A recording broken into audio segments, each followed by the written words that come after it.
अस्सलाम वालेकुम वीवर्स, आज हम बना रहे हैं मज़ेदार सादे चावल।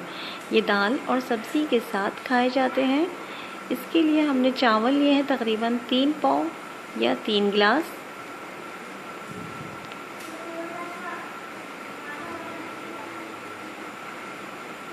चावल को हमने अच्छी तरीके से धो लिया है और आधे घंटे के लिए भिगो दिया है।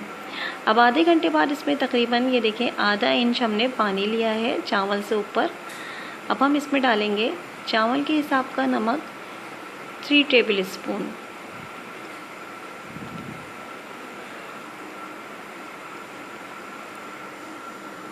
इसके बाद हम डालेंगे 1 टीस्पून सफ़ेद ज़ीरा, 1 दालचीनी की स्टिक, 1 अदद बादियान का फूल, 2 अदद तेज़पत्ता, हाफ़ टी स्पून लौंग है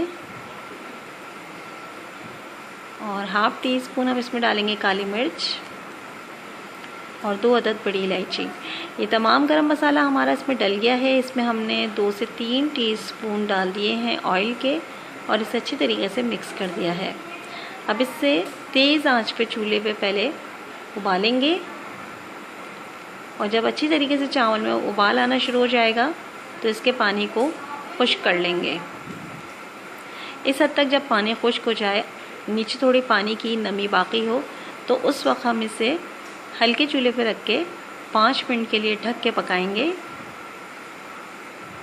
और 5 मिनट बाद हमारे चावल इस तरीके से तैयार हैं। लेकिन अभी हम इसे 10 मिनट का दम और देंगे। पहले इसे अच्छी तरह से मिक्स करेंगे और इसे 10 मिनट नीचे तवा रख के चूल्हे पे दोबारा दम देंगे। चावल को हमने 10 मिनट मज़ीद दम दे दिया है तवे का। अब ये अच्छी तरीके से हम इसे मिक्स कर लेंगे और ये हमारे अब सादे चावल तैयार हैं। इसे दाल और सब्ज़ी के साथ खाया जाता है। बहुत ही मज़ेदार चावल हैं, तो ट्राई कीजिएगा। Thank you for watching.